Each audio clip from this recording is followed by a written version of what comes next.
Thank you. Well, thank you. I would have brought them. My time in need, my crisis. My crisis. I mean, obviously we made up that little rescue for fun. But you guys have done that for me when I was sick. Yeah. And I've had, yeah, that's right, we totally did. You totally did. You sat on the floor by my bed. Brought all the oils, Janet brought all the lemon and tea and a nasal rinse thing, and you've done it for real. Set up a diffuser. Porridge. Yeah. Peaches and cream porridge. Mm-hmm. You fed Joni. And I brought squares. I really did bring food. Well, I'm really thankful that I have real friends who will do that. Right. And there was a long time in my life where, well, actually what I wanted was sisters. So I have 3 brothers, and I felt very alone, like no sisters. And Me too. I mean, I was close to mom, so that's a bonus. But I really wanted a sister, and I was praying. I started praying for a sister when I was 5 until 16. Then I stopped praying for sisters. You know, I realized that mom wasn't going to have another baby. And if she did, I'd be out of the house soon. So Reality hit. But the truth is that God had already answered that prayer because somewhere in there, you guys were born. I just didn't know you yet. Aw. In 82, how old would you have been? 4. So I was born before you even prayed for that. Aw. He answered my prayers before I even prayed them. Aw. We're not answering prayer. No. Yeah, and I can totally relate to that too. 3 brothers, no sisters, desperately wanted sisters. And then friends are hard. Like, friendship is hard, especially as a young kid, right? Like, ugh, drama with little girls. And I will admit too, like, growing up, I was not sweet and quiet, so I was not easy to get along with, so I didn't really have close friendships that way either. Like, I was also angry, so it was kind of a mean little thing. Battled with, like, I was joyful, but also hurting, right?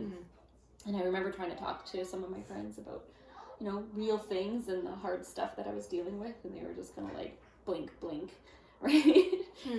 So, Kim, when did That much won't hurt. When did you first connect with your, like, first good friends? Like, it wasn't just us, right? You've got some really amazing people in your life. And so I've had good friends my whole life, but sort of just for seasons. Coming and going. And that was fine for that time. And then when I was a mom with little kids, then that's when I started praying for, well, one of you mentioned it earlier today, but a tribe. That's when I started praying for that. Someone that I could really talk about, like, deeper things with. Right. And the shallow things. Both. Both. Yeah. You need both. Yeah, and then we started hosting a Bible study several years ago. And that's when I started to develop some, like, really meaningful friendships. How many years would that be? How many years ago? Yeah.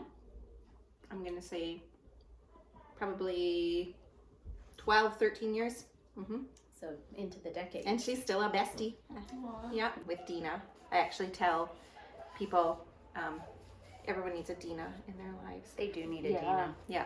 Yeah, exactly. And a Janet and a Kim. Yeah. And a Catherine. And a Catherine. Yeah, I feel like overly blessed with all these friendships. But yeah, it definitely started a deeper, more meaningful friendship when we stepped out and hosted Bible study. So, Okay. Yeah, I had the opposite with you guys than you guys. I had 2 older sisters, and I had 2 younger sisters that come from a big family. And my older sisters were always, like, one was either mumming me, or both were mumming me, or they were my best friends. The one that's a little older than me, we were 22 months apart, and there was times of intense fighting, but always, like, best friends at the same time. But then it was really hard when she started dating, because I suddenly had to share her with someone, and I didn't handle it well. I was a jerk. I'm sorry, Matthew. So He stuck around. Yeah, and they have a beautiful family. It was hard on me to have to share my sisters, and life changed and life shifted, even though we all stayed close and we're still very close. I talk to them either text message or on the phone daily, sometimes several times a day. I remember finally making time for one of my childhood friends, and we were sitting and visiting about life, and she just looked at me and she's like, Janet, you need a tribe. Like, you need a tribe. And I just wanted to weep, because I was like, yeah, I don't really have anyone right now. Like, I wasn't lonely, but didn't have anyone to just go hang out with. Yeah. And God gave me you guys. I have a tribe now, and I mean, it's bigger than you too. Like, there's we have a actually fairly large group, all of us, but it would, like, it's a tribe, and my life is so much fuller. I really think that's why the last 2 years I have not imploded. It's because of you guys and work and friends, right? Yeah, me too. That's half the reason I went back to work, volunteered at the PCC, because I just needed to get out of my house and connect with people and women again, and it's been awesome. So I have a question. Okay. When you got married, did you know how important friendships would be? No. Or did you think it would just be like your spouse would be everything? Oh yeah, definitely. Yes, and then when he wouldn't, like, come home right away, I'd be like, oh my goodness, am I not important? Because I'd be sitting at home just expecting that we were just, absolutely. It was very, very much that way. Yeah. How about you, Kim? Yeah, I think that, I put all my hopes into, I'm going to be just totally everything fulfilled once I get married. Yeah, initially, friendships were not that important. It was all going to be about marriage. Yeah. Marriage and babies. Yeah. So I have a funny story. We did marriage prep, like marriage counseling with the pastor that married us. I did that too. And it was, I'm so glad we did. It was really good. Me too. And one of the things that we had done was this little questionnaire. And I don't remember exactly how it was worded anymore, but it's, you fill out the little questionnaire and then you discuss it afterwards. And one of the questions said something along the lines of, I will have friendships outside or relationships outside of the marriage that will fulfill my needs. And you're like, no. No, I was like, yes, because I got it. But my husband... I was like, I know where this is going. My husband's like, nope, solid no. And I was like, oh, you're so... We did premarital counseling too. And that wasn't the question that came up, but something that came up that has stuck with me and helped me with all my friendships and with my parenting. It was the personality profiling. Doing a personality quiz and then graphing, like writing out on a graph paper where your strengths and weaknesses were, and then the pastor took our personality graphs and put them over each other. And he's like, look at how amazing this is. All of your weak spots are your spouse's high spots, right? So did he warn you that you'd annoy the crap out of each other for that reason? Kind of. Okay. Yeah. So, and then it was really, really good. I have used those tools in every single relationship I've had. And not that, I took this little class and now I've got it, because I definitely did not got it. Right. But it was the start of me learning to respect and honor differences and realize that strengths and weaknesses weren't nearly as cut and dried as strengths and weaknesses. Like what someone would perceive as my biggest weakness is actually, in my opinion, my biggest strength when it's under control. Yeah, exactly. Right? It's focused and directed. Yeah. So then learning that about myself and learning that about people around me has made me a more gracious friend, a friend that I think is just easier to be around. You talked about being kind of angry and harsh as a little kid, and I was a demanding friend, right? Like, do what I want. Like, why aren't you fulfilling my needs? You know, and I think I have definitely, well, I mean, obviously I'm different than when I was 8, but I think I've grown. I don't find you demanding. Excellent. No, definitely not demanding.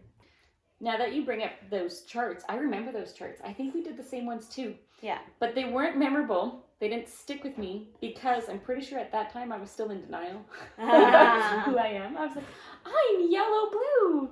No, I'm not yellow blue.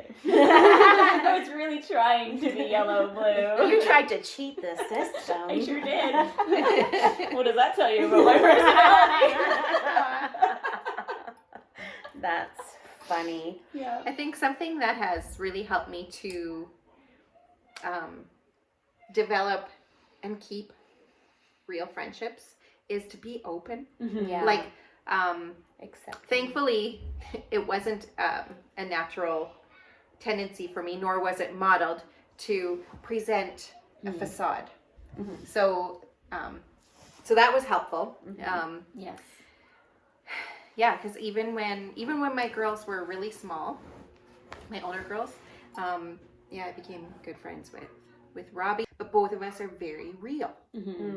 right? And we're like that with each other. Yeah. We're not faking it. Yeah. We might initially say, "Yeah, I'm good," and then if we look at each other just a tiny bit longer, then we're like, "I'm not good. I'm good," or actually, I'm mad. Or Yeah. we can be Yeah. real. Yeah. And we can handle that with each other. I remember there was something I had done, and I seen a shift on your face. I had said something, I can't even remember exactly what it was, and I phoned you on the way home it was at work, and it was right after I started working there. So while we had known each other and been friends, we weren't that long, but I phoned you and I said, like, if I offended you, I am so sorry. This is what I meant.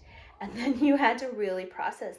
And I remember you saying, I didn't think I was upset, but I actually am, and here's why. Aww. And it was such a pivotal moment, I think, for us. Mm-hmm. And it made me want, strive even harder. It's like, yeah, this is my person, because Mm-hmm. she was honest with me, and it wasn't this big drama thing, and yet we were honest about how we had felt about the situation.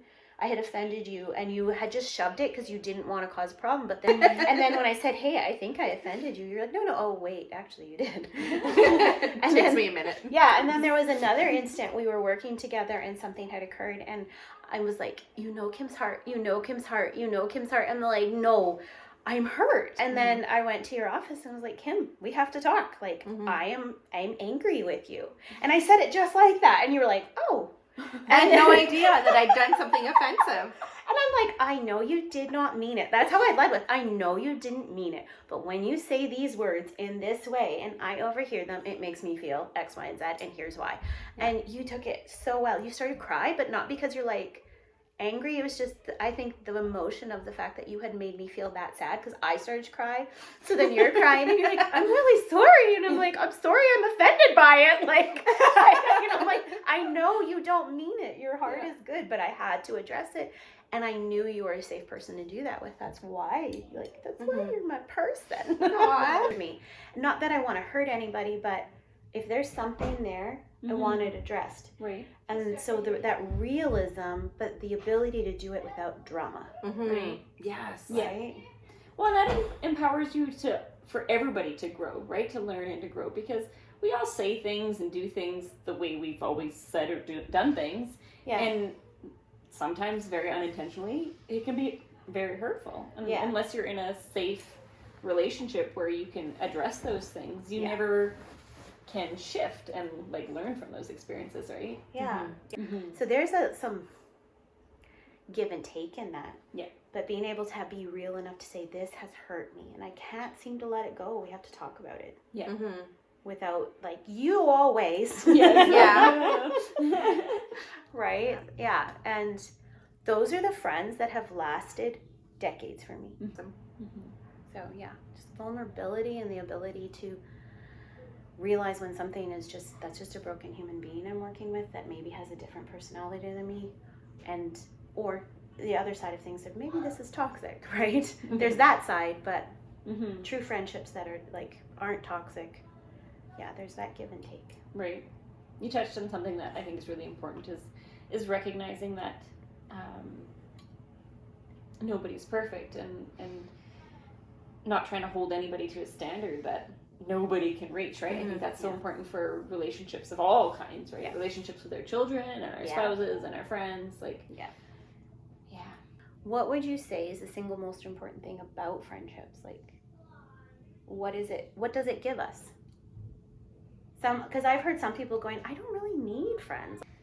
Well, I would say my husband is my best friend. Yeah. 100%. I adore him and we really like each other.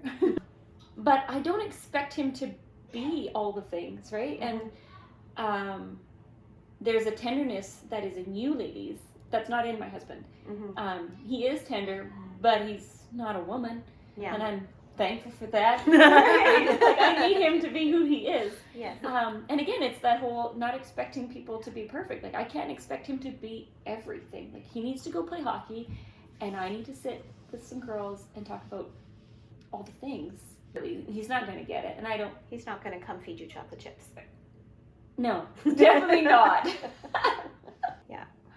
And I would have to say that sometimes when you're so close with only one person, it can feel very codependent at times, and you won't even realize that there is growth needed.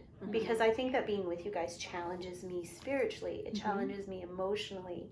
Yeah. I am a better housekeeper. I'm a better parent for having more friends. That's funny. I am. Like, I'll Marco. A better housekeeper. I'll, like, Catherine will Marco me, and I'm just sitting there like, I don't want to do anything. The house is falling apart. I'm going to read a book. And then Catherine will be, like, rinsing her dishes to put in the dishwasher as she's talking. I'm like, that's not hard, Janet. I'm going to go rinse dishes with Catherine while she's Marcoing me. Yeah, it helps. Yeah. I love the doing life together. Yeah. And we don't need to be in each other's homes all the time or whatever. Marco does make it easier. I will say that. That's fun.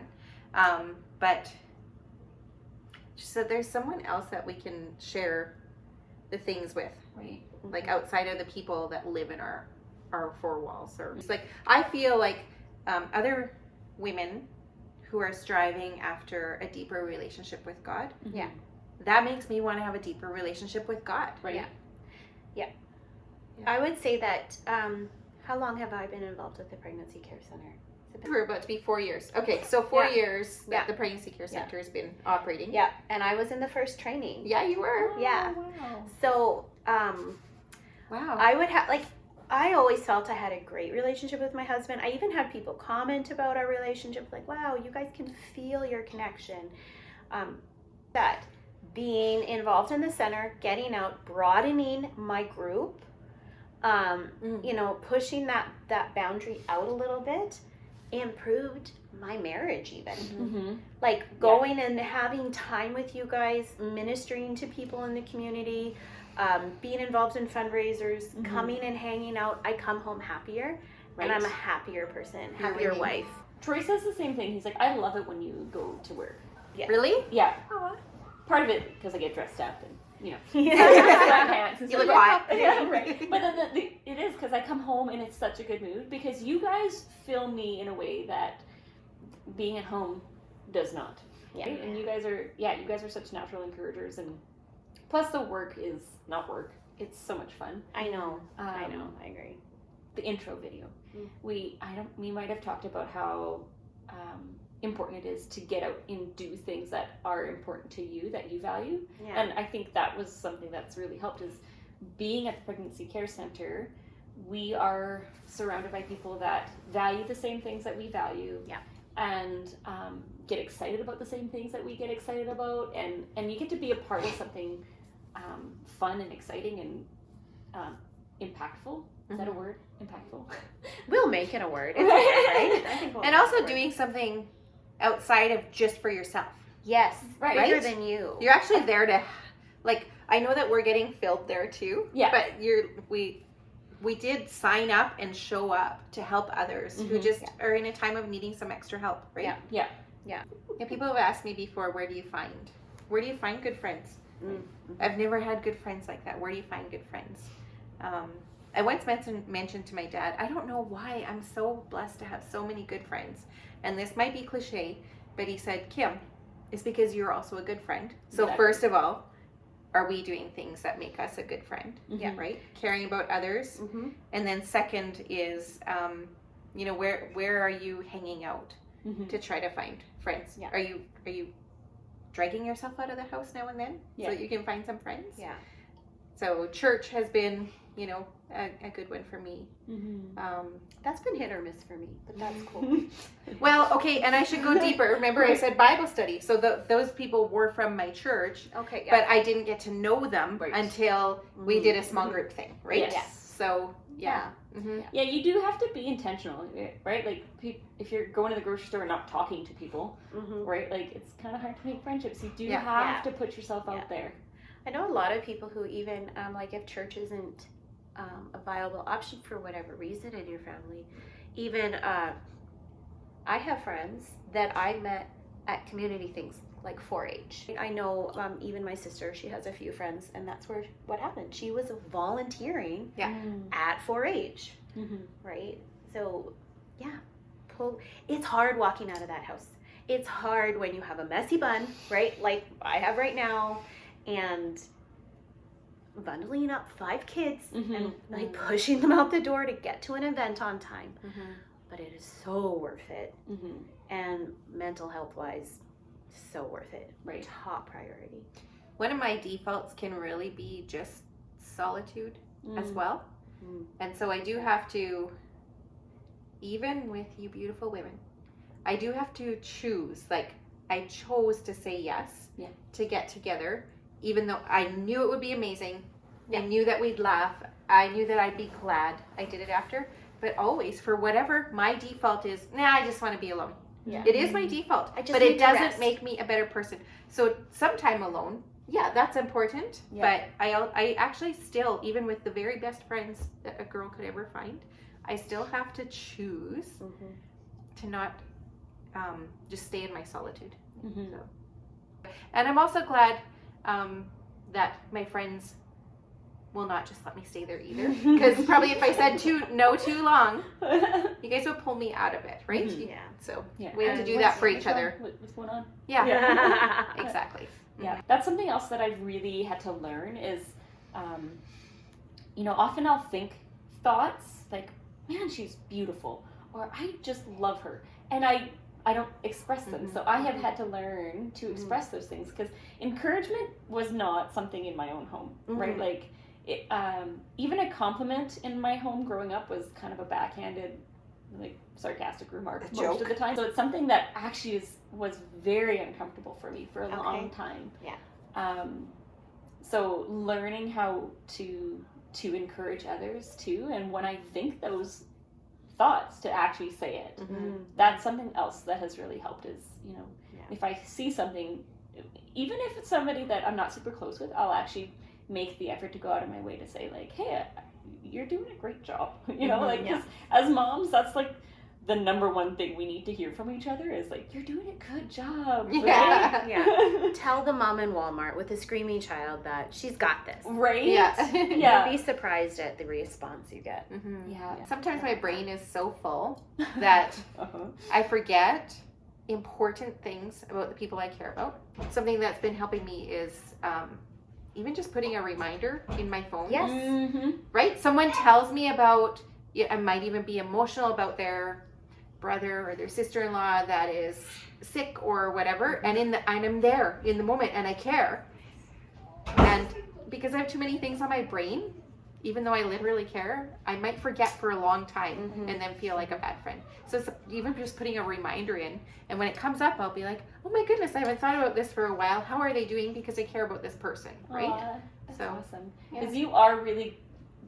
Sorry, I'm laughing at your dog. Okay. You are really good at, and I feel so special when you remember things and ask about things. Like, I value that a lot, that you do that. Other people remember things about me. So that's what made me want to figure out, even with my forgetfulness and my full brain and sometimes my overwhelm, I still want to remember what's important. So that it's like a brain outside of my brain. Yeah. That brings me to a thought too, is like, when we're pursuing friendships, quite often we do it in a selfish manner. Like, I think about how I pursue friendships now as opposed to like when I was 17. Get down. For example, I'd be looking to be fulfilled. This person makes me feel good, therefore I'm going to spend time with them. And not really think beyond that. And then as soon as they stopped making me feel good, I moved on to someone who made me feel good. Right?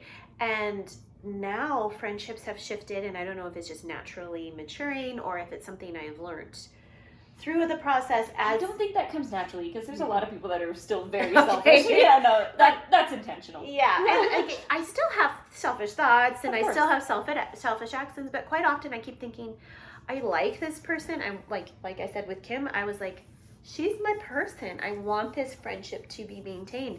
First time I met you, Catherine, where I really connected was actually at our kids' baseball game. Do you remember that?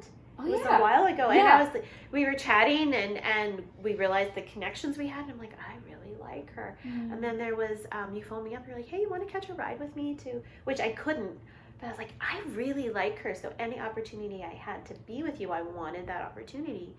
But it shifted from these people make me feel good to what can I do to show friendship, right? Like, Because then she saw my ugly side and she's like, oh, shoot. She needs well, help. hey, we had Did you hear that? I said, shoot. you did. I'm proud of you. Those are good choices. And Working on good my friends, potty good friends affirm one another.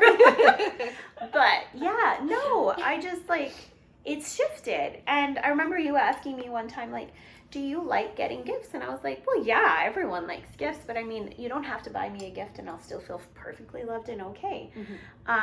But yet you're like, but you're giving gifts. I'm like, yeah, because I know getting a gift makes me feel happy and I want other people to feel happy, right? And I think that's partly too what you have to think about. It's not just you pursuing your happiness and being with people who make you feel happy. You have to sacrifice a little bit to make others feel happy, or no one's going to really stick around for very long. Yeah. Right. There's give and take in that.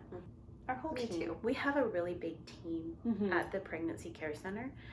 And this goes out to our team. You guys are amazing. Use my tribe. Yay. Lots and lots of besties. Oh, yeah. Like quality ones. Oh, Right. amazing. Amazing women. Side note, Karen was at the Make and Take last night. Which Karen? Waringa? We have a lot of Karens. Right. Masked. Oh, okay. And I was like, I couldn't help but brag up how awesome our team is. And like, I'm like, you're going to love it. You're going to love it. You got to come. You're going to love it. I can't wait to meet her next week. She's wonderful. It's cool. It's too bad I put her in on the wrong day. I'm just really glad I didn't drop the ball because I so often drop the ball. Kim. No. I'm always so relieved when it's you dropping the ball and not me. It's me all the time. Oh Me my too, goodness, though. it's me all the time. It's always. I mean, at least I'm not the only one who drops the ball because it's actually comforting when someone else drops a ball. it is. I think that's why we're good friends. We're all so imperfect. We make each other feel good. Man, she's messed up. Yeah, I feel better now. The real success behind our friendship. Look for people as inadequate as yourself. Forget the leveling up. Look for the crappy ones. No, not true at all. No, but yeah, no. In all honesty, you guys do, but not in a way where it's like, oh, I should be like Catherine. No, it's just like, Catherine can do it. I think it would make my life better. Yeah. Right? Like it's seeing how I can. It's like just a natural ebb and flow of seeing how this pattern can help my life, as opposed to I should. Like I don't feel that around you guys. I don't feel that condemnation. That's not what I mean by challenge. You're not condemning me and being like looking in judgment at my inadequacies. No. You're actually just like there's just being around you encourages me to pick myself up when I'm low. And one thing that I figured out quite early was that I wanted to be with someone who would bring out the best in me. Like you'd see people in relationships and it's like they bring out the worst in each other. Like they're terrible people when they're together. I was like, I don't want that. And so that's one thing that I really looked for in a partner. But then I have that with my friends too. Like I like being around people who bring out the best in me. Yeah. And so that comes a little bit selfish again. But I think we bring out the best in each other too, right? Yeah. Like, I think that's important to build each other up and bring out the best in each other. Yeah. For sure. I liked how you brought up the one date, or who even said it, but just with our different personalities, you get the ideas. Janet said it. Catherine starts. She's like, okay, we're making this happen. Let's do it. And then I just fill in a few of the blanks, right? Yeah, Along you bring way. the heart. You do. Yeah. Yeah. Right on. And you're a way better actor than me. Yes. You can't quit giggling. I was never in drama. I was. I know you were. Aw. Yeah, no. I'm just very thankful for you ladies. I'm thankful for our friendship. So, Yeah. as a messy mom, thank you to anxious mom and tired mom. Aw, thank you. So grateful. Yeah. Cheers. Cheers. Oh, wait.